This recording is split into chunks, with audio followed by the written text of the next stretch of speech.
Hello everyone, myself Rashmi Samant, Assistant Professor of Hygiene Institute. Today I will discuss about the topic Sales of Drug, which is related to the subject Pharmaceuticals Jurisprudence, Unit 2nd, Drugs and Cosmetic Act 1940 and its Rule 1945. So in this PowerPoint presentation, I will discuss about some contents or topics like sale of drugs, kind of license, basically wholesale and retail sale license, wholesale of drugs, wholesale of Schedule C and C1 drugs, retail sale, basically journal license and restricted license, offenses and penalties, and references. Sale of drugs. Sale includes the process of passage of articles from the manufacturers to the consumer. Sale basically एक ऐसा process होता है एक articles के passage का जिसमें कि जो मैन्युफैक्चरिंग यूनिट होती है या जो मैन्युफैक्चरर्स होते हैं जो ड्रग्स की मैन्युफैक्चरिंग करते हैं उससे कंज्यूमर तक वो ड्रग कैसे पहुंचती है उसका जो पूरा प्रोसेस होता है उसे हम लोग बोलते हैं सेल ऑफ ड्रग्स। तो बेसिकली इसमें कुछ स्टेप्स आते हैं।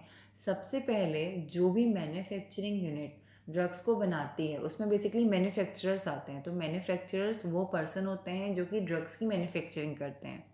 वो मैन्युफैक्चरर्स जो भी स्टॉकिस्ट होते हैं या जो एजेंट्स होते हैं उनको सबसे पहले वो ड्रग्स या मेडिकेशंस प्रोवाइड करते हैं। उसके बाद जो स्टॉकिस्ट होता है वो शॉपकीपर्स को सारी मेडिकेशंस या ड्रग्स प्रोवाइड करता है। और जो स्टॉकिस्ट और वेंडर्स मतलब शॉपकीपर्स के बीच में जो सेलिंग होती है उसको हम लोग बोलते हैं होलसेल। अब जो शॉपकीपर होते हैं मतलब जो वेंडर्स होते हैं वो जब भी ड्रग्स को या मेडिकेशंस को कंज्यूमर तक पहुंचाते हैं तो उनके बीच में जो सेलिंग होती है मतलब शॉपकीपर जब कंज्यूमर में कोई भी ड्रग की सेलिंग करता है तो उसे हम लोग बेसिकली रिटेल सेल बोलते हैं। License are necessary for the wholesale or distribution from a motor vehicle or retail sale of drugs, and separate license should be obtained in respect of each premises where drug are sold। कभी भी हम किसी भी तरीके की अगर हम लोग सेलिंग कर रहे हैं, ठीक है, चाहे वो होलसेल हो, चाहे वो मोटर व्हीकल के थ्रू हो या फिर वो रिटेल सेल हो ड्रग्स की, किसी भी तरीके की सेलिंग करने के लिए लाइसेंस जो होता है वो रिक्वायर्ड होता है। विदाउट लाइसेंस हम लोग ड्रग्स की सेलिंग नहीं कर सकते हैं। और जो भी लाइसेंस होता है वो एक पर्टिकुलर प्रमाइसिस के लिए जहाँ पे भी ड्रग्स की सेलिंग हो रही है उसके लिए एक इंडिविजुअल लाइसेंस होता है। मतलब ईच सेपरेट प्रमाइसिस के लिए अलग अलग लाइसेंस होता है। Kind of license in wholesale. The different kinds of license issuable for wholesale and retailers are given below. In the case of wholesale, दो conditions होती हैं for shop and for motor vehicle। तो wholesale में जो भी shop है shop में basically दो तरीके से हमें लाइसेंस इशू होते हैं। Licence for wholesale of schedule C और C1 ड्रग्स और licence for drugs other than schedule C और C1। तो चाहे शेड्यूल सी और C1 की ड्रग्स हों अगर हमें उनकी भी सेलिंग करनी है शॉप्स में तो उसके लिए भी हमें लाइसेंस रिक्वायर्ड होता है। और चाहे अदर देन शेड्यूल सी और C1 हो उसकी भी अगर हमें सेलिंग करनी है होलसेल शॉप के अंदर तो उसके लिए भी हमें लाइसेंस रिक्वायर्ड होता है। सेकेंड कंडीशन है for motor vehicle. Motor vehicle के केस में भी लाइसेंस रिक्वायर्ड होता है हमें for schedule C C1 drugs के लिए। और लाइसेंस हमें रिक्वायर्ड होता है अदर देन शेड्यूल सी और C1 ड्रग्स के लिए। नेक्स्ट पॉइंट है for schedule X drugs the licence issued in the form of 20G। जो भी शेड्यूल एक्स ड्रग्स होती हैं उसके लिए जो लाइसेंस इशू होता है वो फॉर्म 20G के अंदर होता है। नेक्स्ट पॉइंट है drugs specified in schedule C and C1 excluding those specified in schedule X the licence issued in the form 21B। ऐसी ड्रग्स जो कि शेड्यूल सी और C1 में स्पेसिफाइड की गई हैं एक्सक्लूडिंग शेड्यूल एक्स उस केस में जो लाइसेंस इशू होगा वो फॉर्म 21B के अंदर होगा। Licence in retail sale. इसमें जो भी ड्रग्स होती हैं वो अगर स्पेसिफाइड की गई हैं अदर देन शेड्यूल सी C1 और एक्स के तो जो भी लाइसेंस उसमें इशू होगा वो फॉर्म 20B के अंदर होगा। रिटेल सेल भी बेसिकली दो तरीके से होती है फॉर शॉप्स और फॉर वेंडर्स। तो जो भी शॉप्स हैं, शॉप्स चाहे वो एक फार्मेसी हो, चाहे केमिस्ट की शॉप हो या फिर ड्रग स्टोर हो, तो उसमें रिटेल सेल होता है बेसिकली। तो रिटेल सेल में भी हमें सेपरेट लाइसेंस का रिक्वायरमेंट होता है। केमिस्ट के केस में अगर हम बात करें तो शेड्यूल C1 ड्रग्स के लिए एक सेपरेट लाइसेंस का रिक्वायरमेंट होता है, और फॉर एक्स ड्रग्स या अदर ड्रग्स के लिए भी हमें लाइसेंस का रिक्वायरमेंट होता है। अगर हम वेंडर्स की बात करें तो वेंडर्स के केस में only specified drugs in specified area, मतलब जो भी स्पेसिफाइड ड्रग्स हैं किसी स्पेसिफाइड एरियाज़ की, वहाँ पे अगर कोई भी वेंडर्स हैं या कोई भी शॉपकीपर अगर वो उनकी सेलिंग कर रहे हैं तो वहाँ पे उन स्पेसिफाइड ड्रग्स के लिए उनको लाइसेंस का रिक्वायरमेंट होता है। Wholesale of drugs. Wholesale of drugs is permissible from fixed premises as well as from motor vehicles. Separated licenses are necessary for wholesale of drugs specified in Schedule C and C1 and for drugs other than those specified in Schedule C and C1. Drugs की wholesale के लिए जो भी fixed premises होती है या फिर जो मोटर व्हीकल्स होते हैं उनके लिए सेपरेटेड लाइसेंस नेसेसरी होते हैं अगर हम ड्रग्स में होल सेलिंग करते हैं। ऐसे ड्रग्स की होल सेलिंग जो कि शेड्यूल C और C1 के अंदर आती है, या फिर ऐसी ड्रग्स जो कि other then specified in schedule C और C1 के अंदर आती है, दोनों ही कैटेगरी की ड्रग्स की होल सेलिंग के लिए हमें लाइसेंस का रिक्वायरमेंट होता है। The condition for license for wholesale of drugs are given below. First one है adequate infrastructure facilities.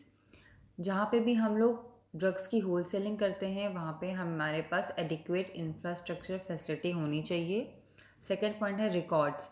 जो भी पर्सन ड्रग्स की होलसेलिंग करता है वो प्रॉपर रिकॉर्ड्स मेंटेन करके रखेगा ड्रग्स की सेलिंग का, कि उसने कितना क्वांटिटी ड्रग्स का जो है वो सेल किया है। वो सारे रिकॉर्ड्स, परचेज के, सेलिंग के जितने भी रिकॉर्ड्स होते हैं वो सारे रिकॉर्ड्स जो होता है वो पर्टिकुलर पर्सन या वो पर्टिकुलर मैन्युफैक्चरिंग यूनिट मेंटेन करके रखती है। Sale only to licensed retailers. जो भी होल सेलर्स होते हैं उनका ये क्राइटेरिया होता है कि जो भी लाइसेंस्ड रिटेलर्स होते हैं वो अपनी ड्रग्स की सेलिंग बस उन्हीं को कर सकते हैं। ऐसे रिटेलर्स को अपनी ड्रग की सेलिंग नहीं करनी है जिनके पास लाइसेंस ना हो। इंस्पेक्शन। जो भी लाइसेंसिंग अथॉरिटी होती है वो किसी भी मैन्युफैक्चरिंग यूनिट में आके या फिर किसी भी होलसेलर के पास आके चेक कर सकती है कि वो ड्रग्स की सेलिंग किस तरीके से कर रहे हैं, मतलब उनके पास एडिक्वेट इंफ्रास्ट्रक्चर फैसिलिटी है या नहीं ड्रग को स्टोरेज करने के लिए, वो रिकॉर्ड्स मेंटेन कर भी रहे हैं या नहीं कर रहे हैं, या फिर वो जो भी ड्रग्स की सेलिंग कर रहे हैं वो लाइसेंस्ड रिटेलर्स को करते हैं या नहीं। ये सारे रिकॉर्ड्स जो होते हैं वो लाइसेंसिंग अथॉरिटी या ड्रग इंस्पेक्टर आके चेक कर सकते हैं। तो इसमें फर्स्ट पॉइंट हम लोग डिस्कस करेंगे wholesale from fixed premises.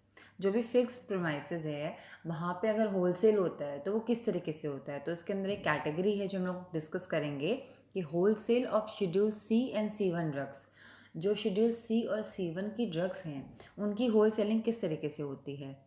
The following conditions are attached to licence from wholesale of schedule C and C1 drugs.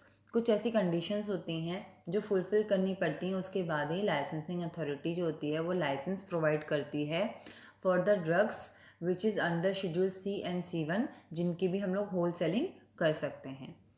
तो उसमें पॉइंट है कि the licensee must have adequate premises which should not be less than 10 square metre occupied with facilities for the proper storage of drug with a view to preserve the potency। जो भी लाइसेंसी होता है, मतलब जैसे भी लाइसेंस चाहिए होता है उसके पास एक ऐसी प्रीमाइसेस होनी चाहिए जो कि not less than 10 square metre से होनी चाहिए, और उसके पास पूरी फैसिलिटी होनी चाहिए ड्रग्स के प्रॉपर स्टोरेज के लिए, ताकि जो भी ड्रग्स की पोटेंसी है वो ख़राब ना हो सके और ड्रग्स को हम लोग प्रिजर्व करके रख सकें। तो जो भी लाइसेंसी है उसके पास एक अच्छी सी एडिक्वेट प्रीमाइसेस होनी चाहिए for the storage purpose of the drugs. Point है the drug should be sold only to those person who are licensed to retail them. जो भी ड्रग है वो बस ऐसे ही पर्सन को बेची जाएगी जिसके पास उनको रिटेल करने का लाइसेंस हो। The supplies of drug should be accompanied by a cash or credit memo specified the date of supply, name and address of the licensee to whom sold and his license number, name and quantities of drug and their batch numbers and name of the manufacturers of the drug. जो भी drug है जो बेची जाती है उसमें basically या तो वो कैश या फिर क्रेडिट मोमो के थ्रू बेची जाती है और उसमें कुछ चीज़ें स्पेसिफाइड की जाती हैं, जैसे कि जो भी ड्रग का डेट ऑफ सप्लाई है वो मेंशन किया जाता है, लाइसेंसी का नाम और एड्रेस मेंशन किया जाता है जिसे वो बेची जा रही है, उस लाइसेंसी का लाइसेंस नंबर मेंशन किया जाता है, कितना क्वांटिटी ऑफ ड्रग हम बेच रहे हैं, ड्रग का नाम और ड्रग की सारी क्वांटिटीज़ हम मेंशन करेंगे, ड्रग का बैच नंबर मेंशन करेंगे और जो भी मैन्युफैक्चरर है मतलब जिसने उसे बनाया है उसका नाम और उसका एड्रेस भी हम इसमें मेंशन करते हैं। नेक्स्ट पॉइंट है, if the licensee want to sell any additional categories of drug not specified in his licence he should obtain the permission of the licensing authority for the purpose. अगर कोई भी licensee किसी तरीके के additional category के drugs की selling करना चाहता है लेकिन जो उसने लाइसेंस लिया है उसमें ये स्पेसिफाइड नहीं है, तो उसे उन पर्टिकुलर एडिशनल कैटेगरी की ड्रग्स की सेलिंग करने के लिए सबसे पहले लाइसेंसिंग अथॉरिटी से परमिशन लेनी पड़ेगी। विदाउट परमिशन वो ऐसी कैटेगरीज की ड्रग की सेलिंग नहीं कर सकता है। इसमें एक पॉइंट है, record should be maintain for all purchasers and sale of schedule C category by the way of wholesale dealing under the following conditions. जो भी रिकॉर्ड्स होते हैं, जो भी परचेज़र होता है या जो भी मैन्युफैक्चरर है, मानिए होलसेलर है और उससे जो रिटेलर्स ड्रग्स की सेलिंग कर रहा है वो और ड्रग्स वो ले रहे हैं रिटेलर्स, तो क्या क्या रिकॉर्ड्स होते हैं जो मेंटेन होते हैं। होलसेलर जब ड्रग की सेलिंग करता है रिटेलर्स को तो क्या क्या रिकॉर्ड्स मेंटेन होते हैं, तो उसमें फर्स्ट पॉइंट है the date of purchase and sales. कौन सी ऐसी डेट है जिसमें ड्रग्स की सेलिंग हुई या ड्रग्स की परचेजिंग हुई, वो डेट मेंशन की जाएगी। सेकंड है name and addresses of the firm from whom purchased and of the firm to whom sold. नाम मेंशन किया जाएगा और एड्रेस मेंशन किया जाएगा उस पर्टिकुलर फर्म का या उस पर्टिकुलर कंपनी का जिसने ड्रग को बेचा और जिसने ड्रग को खरीदा, दोनों ही का। Name and quantities of the drug and their batch numbers, क्या नाम था, क्या क्वांटिटीज थी ड्रग की और उनका बैच नंबर क्या था, ये भी मेंशन किया जाएगा रिकॉर्ड्स में। Name of the manufacturers of drug, drug के मैन्युफैक्चरर्स कौन थे उनका नाम मेंशन किया जाएगा। The record are required to be preserve for the period of at least 3 years for the date of sale. जो भी सेलिंग के रिकॉर्ड्स होते हैं, मतलब ये जितनी भी डिटेल्स आपको बताई गई हैं ऊपर मैंने, ये सारे रिकॉर्ड्स को 3 सालों तक मेंटेन करके रखना पड़ता है जिस पर्टिकुलर डेट पे ड्रग्स की सेलिंग हुई है उसके बाद। Licence should be displayed in a prominent part of the premises open to the public. जो भी लाइसेंस होता है उसको डिस्प्ले किया जाता है ऐसे पार्ट में, ठीक है, प्रीमाइसेस के जो कि पब्लिक के लिए ओपन हो, मतलब पब्लिक को इजीली वो चीज़ दिखे कि आपकी जो शॉप है उस वो लाइसेंस वाली है, आप विदाउट लाइसेंस के ड्रग्स की सेलिंग नहीं कर रहे हैं। सेकेंड पॉइंट है इसमें drugs other than schedule C and C1, drugs from a motor vehicle. ऐसी ड्रग्स जिनकी सेलिंग हो रही है जो कि अदर देन है शेड्यूल सी और C1 के और जिनकी सेलिंग जो होती है वो मोटर व्हीकल्स के थ्रू होती है, तो उसके लिए क्या क्या बेसिक कंडीशंस होती हैं सेलिंग के लिए। The license issued in Form 20BB in subject of the following conditions in additional to the general conditions discussed earlier। जो भी लाइसेंस होता है, ठीक है, ऐसी ड्रग्स की सेलिंग के लिए जो कि other than schedule C and C1 है और जिनकी selling from the motor vehicle procedure के थ्रू हो रही है, तो उसके लिए जो लाइसेंस इशू होता है वो होता है फॉर्म 20BB में, ठीक है, और उसके लिए कुछ फॉलोइंग कंडीशंस होती हैं और जो इसमें बेसिक कंडीशंस हैं वो हम प्रीवियस स्लाइड में डिस्कस कर चुके हैं, तो जो एडिशनल कंडीशंस होती हैं इसके लिए वो मैं अभी डिस्कस करूँगी। इसमें पहला पॉइंट है the licence should be display in a prominent part of the vehicle. जो भी लाइसेंस होता है वो डिस्प्ले किया जाता है व्हीकल के प्रोमिनेंट पार्ट पे। सेकेंड पॉइंट है the licensee should compiled with the provision of Drugs and Cosmetic Act 1940 and the rules thereunder in force। जो भी लाइसेंसी है वो जो ड्रग एंड कॉस्मेटिक एक्ट आया था 1940 में और जो उसका रूल आया था 1945 में, उसके अंडर ही वो ड्रग्स की सेलिंग करेगा। मतलब जो भी रूल्स बनाए गए हैं उनको फॉलो अप करके ही वो ड्रग्स की सेलिंग करता है। नेक्स्ट पॉइंट है drugs should be purchased only for a duly licensed dealer और मैन्युफैक्चरर। जो भी ड्रग्स होती हैं वो सिर्फ ऐसे लोगों से परचेज़ करनी है, ऐसे डीलर से परचेज़ करनी है, ऐसे मैन्युफैक्चरर से परचेज़ करनी है जिसके पास लाइसेंस्ड ऑलरेडी हो, जो कि ड्यूली लाइसेंस्ड हो। विदाउट लाइसेंस वाले से हमें ड्रग्स की परचेजिंग नहीं करनी है।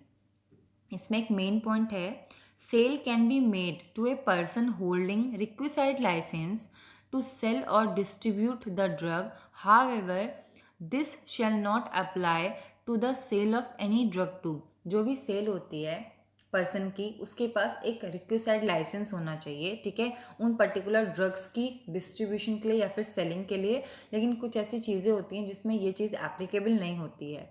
उसमें फर्स्ट पॉइंट है ए ऑफिस और authority purchasing on behalf of government. अगर कोई भी ऑफिस या कोई भी अथॉरिटी जो होती है वो सेल की परचेजिंग कर रही होती है, ठीक है, on the behalf of government के बिहाफ पे अगर वो ड्रग्स की परचेजिंग कर रही है, तो उस केस में हम रिक्विसाइड लाइसेंस के थ्रू ही हम ड्रग्स की सेलिंग कर सकते हैं। सेकेंड है a hospital, medical, educational, research institute और a RMP for the purpose of supply to his patient. अगर कोई भी हॉस्पिटल, कोई भी मेडिकल या फिर एजुकेशनल या रिसर्च इंस्टीट्यूट या कोई भी रजिस्टर्ड मेडिकल प्रैक्टिशनर अगर अपने पेशेंट्स को सप्लाई करता है, ठीक है, तो उस केस में भी जो रिक्विसाइड लाइसेंस होता है उसके थ्रू हम लोग ड्रग्स की सेलिंग कर सकते हैं।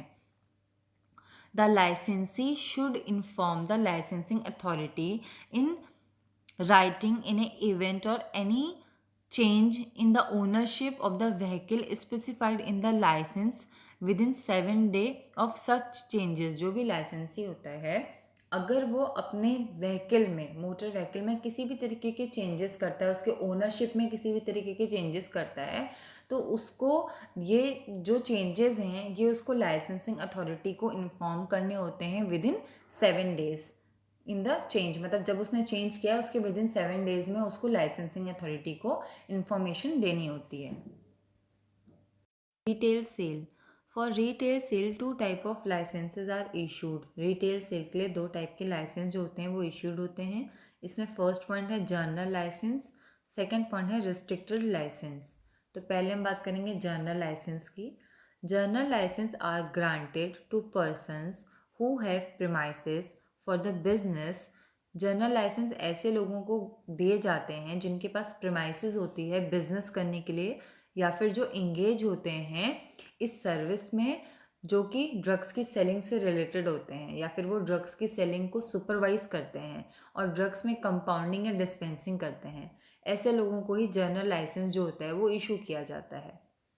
Licensee for retail sale of drug other than those specified in Schedule C, C1 and X are issued in Form 20 for drugs specified in Schedule C, C1 excluding those specified in Schedule X in Form 21 and for Schedule X drugs in Form 20F।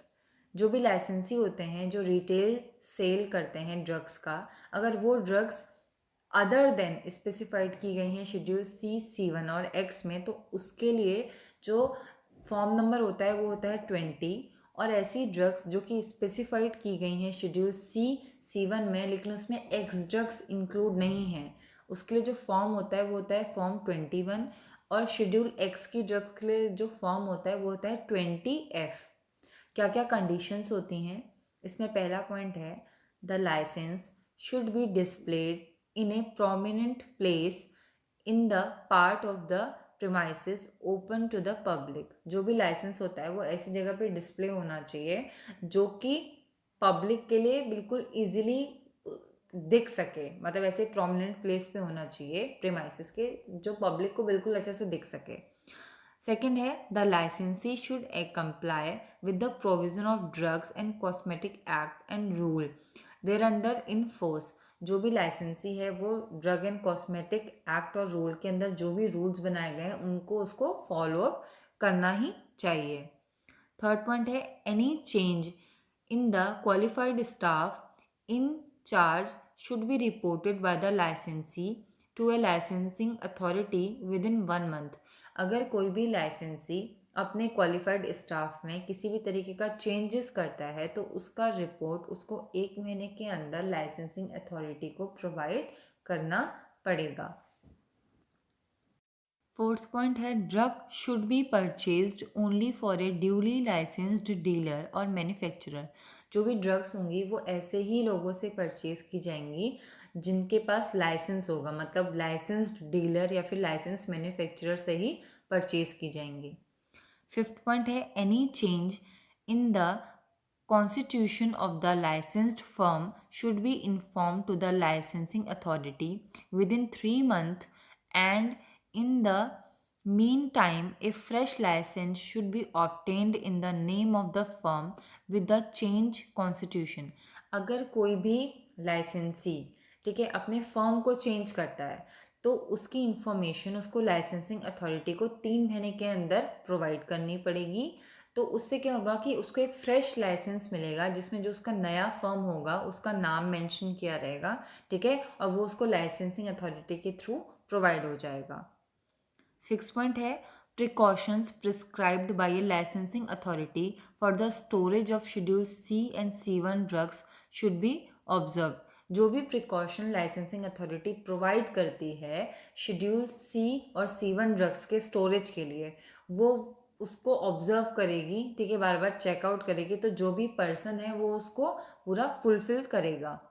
And last point है for the sale of additional categories of drug listed in Schedule C and C1 excluding X, the licensee must take prior permission of the licensing authority।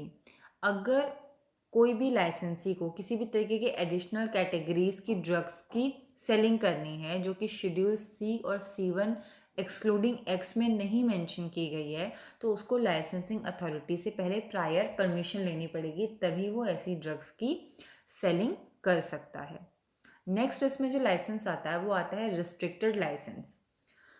तो restricted licence के अंदर point है the licensee for the restricted sale of drugs other than those specified in schedule C and C1 and X and those specified in schedule C and C1 but not schedule X are issued in form 20A and 21A respectively। मतलब जो भी restricted cell हो रहा है drug का उसके लिए अगर ऐसी कैटेगरी है शेड्यूल C, C1 और X, ठीक है, other than those specified in schedule C, C1 और X, तो उसके लिए जो फॉर्म होगा वो होगा 20A। और ऐसी कैटेगरी है कि उसमें शेड्यूल C, C1 की तो ड्रग्स हैं लेकिन शेड्यूल X की ड्रग्स नहीं हैं, तो उसके लिए जो फॉर्म होता है वो होता है 21A। Restricted licence can be given to, restricted licence जो होता है वो किस किस को दिया जाता है। इसमें फर्स्ट पॉइंट है डीलर और person in respect of drugs whose sale does not require the supervision of a qualified person। ऐसे डीलर या ऐसे पर्सन को, ठीक है, जो जब ड्रग्स की सेलिंग करते हैं या होलसेल कर रहे हैं ड्रग्स का, ठीक है, तो उसके लिए किसी भी क्वालिफाइड पर्सन का सुपरविजन नहीं होता है, तो ऐसे लोगों को हम लोग रिस्ट्रिक्टेड लाइसेंस जो होते हैं वो प्रोवाइड करते हैं। सेकेंड पॉइंट है to a vendor who purchases drug from a licensed dealer for distribution in separately polluted areas where other channels of distribution of drugs are not available। ऐसे vendors को या ऐसे शॉपकीपर्स को जो कि ड्रग्स की purchasing करते हैं किसी भी लाइसेंस्ड डीलर से और वो जो भी पॉल्यूटेड एरियाज़ होते हैं वहाँ पे ड्रग्स का डिस्ट्रीब्यूशन करते हैं जहाँ पे भी कोई अदर चैनल अवेलेबल नहीं होता है ड्रग्स के डिस्ट्रीब्यूशन के लिए। लास्ट पॉइंट है restricted licenses may also be issued to a traveling agent of the firm from the special purpose of distribution to the medical practitioner। जो भी restricted license होता है वो ऐसे traveling agent किसी भी फर्म के उनको भी इशू होता है जो कि स्पेशल पर्पस के थ्रू डिस्ट्रीब्यूशन करते हैं उन ड्रग्स का किसी भी मेडिकल प्रैक्टिशनर को। और dealer for supply of biological and other special product specified in Schedule C। और ऐसे डीलर्स को भी रिस्ट्रिक्टेड लाइसेंस मिलता है, ठीक है, जो कि सप्लाई करते हैं बायोलॉजिकल या फिर अदर स्पेशल प्रोडक्ट्स का, जो कि स्पेसिफाइड हैं शेड्यूल सी के अंदर। इसमें पॉइंट है condition for restricted licence. Restricted licence को पाने के लिए क्या क्या कंडीशंस को हमें फुलफिल करना पड़ेगा। तो इसमें फर्स्ट पॉइंट है the licensee must have adequate premises equipped with facilities for the proper storage of drug to which the license applies, provide that this condition does not applied to vendors. जो भी लाइसेंसी होता है उसके पास एक adequate premises होनी चाहिए, उसमें पूरी फैसिलिटी होनी चाहिए, उसमें हम सारी ड्रग्स का स्टोरेज प्रॉपर वे में कर सकते हैं, तभी हमें लाइसेंस जो होता है वो प्रोवाइड होता है। लेकिन जो वेंडर्स होते हैं, मतलब जो शॉपकीपर्स होते हैं, उनमें ये सारी कंडीशंस जो होती हैं वो एप्लीकेबल नहीं होती हैं। सेकेंड पॉइंट है the licence should be display in the prominent place in a part of the premises open to the public. जो भी लाइसेंस होता है उसको एक ऐसे प्रोमिनेंट पार्ट में डिस्प्ले करना चाहिए, ठीक है, जहाँ पे जो भी प्रीमाइसेस ओपन हो तो वो इजीली जो भी पब्लिक है उसको दिख जाए। और should be kept on the person of vendor who shall produce the same on demand by the inspector or other officer authorized by the state government on his behalf। और जो भी हमारा वेंडर है, जो शॉपकीपर है, ठीक है, वो जब भी कोई भी इंस्पेक्टर आ जाएगा या कोई भी ऐसा ऑफिसर आ जाएगा जिसको कि स्टेट गवर्नमेंट ने अपॉइंट किया है, तो वो इजीली लाइसेंस को डिटेक्ट कर सके, चेक कर सके, उसका इंस्पेक्शन कर सके। तो ऐसी जगह पे हमको लाइसेंस को क्या करना है, प्लेस करके रखना है। पॉइंट है the licensee should compile with the provisions of the drugs and cosmetic act and rules thereunder in force. जो भी लाइसेंसी होता है उसे ड्रग्स एंड कॉस्मेटिक एक्ट 1940 और उसके रूल्स 1945 के अंदर जो भी रूल्स या रेगुलेशंस बने होते हैं उसी को फॉलो अप करना पड़ता है। नेक्स्ट पॉइंट है drugs should be purchased only from a duly licensed dealer और मैन्युफैक्चरर। जो भी ड्रग्स होंगी वो किसी भी ड्यूली लाइसेंस्ड डीलर या मैन्युफैक्चरर से ही परचेज की जाएंगी। नेक्स्ट पॉइंट है the licensee can deal only in such drug as can be sold without the supervision of qualified person. In the case of restricted licence जो भी लाइसेंसी होगा वो ऐसी ड्रग्स के साथ ही डील करेगा जिनको कि without the supervision of qualified person जिनकी बिक्री हो सकती है। नेक्स्ट पॉइंट है if the licensee be a vendor having no fixed place और बिजनेस।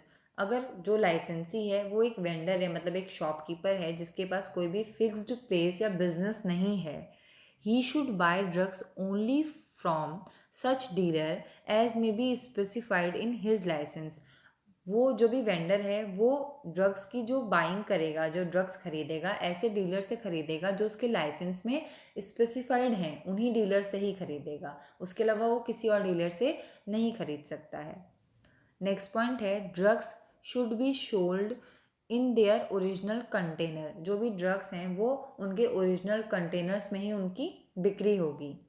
लास्ट पॉइंट है before granting the restricted licence the licensing authority may take into consideration the number of licences granted in a locality during last 3 years and the occupational trade and business of the applicant.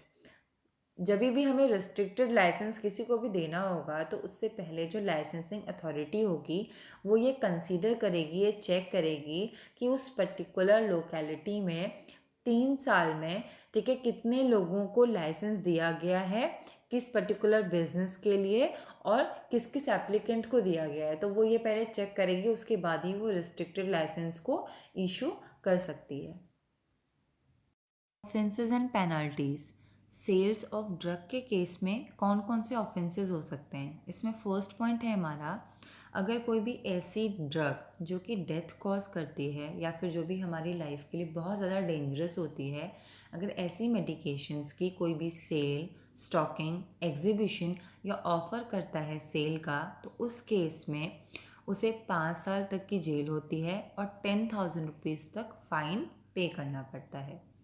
Second point है इसमें कि अगर कोई भी person spurious drug के cell, stocking, exhibition या offer करता है सेल का, स्पूरियस ड्रग मतलब सब्स्टिट्यूट किसी भी चीज़ का, तो उस केस में फर्स्ट कन्विक्शन में 1 से 3 साल तक की जेल होती है और 5,000 रुपीज़ तक पे करना पड़ता है, और सेकेंड कन्विक्शन या फिर सब्सिक्वेंट कन्विक्शन में 2 से 6 साल तक की जेल होती है और 10,000 रुपीज़ तक उसे पे करना पड़ता है।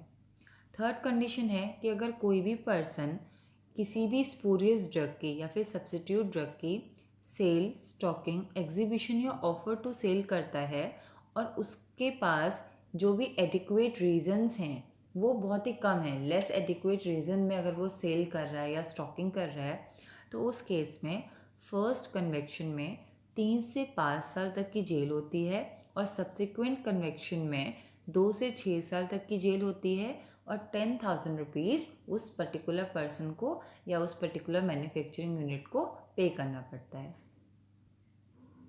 फोर्थ पॉइंट है सेल, स्टॉकिंग, एग्जीबिशन और offer for sale in contravention of any other provision.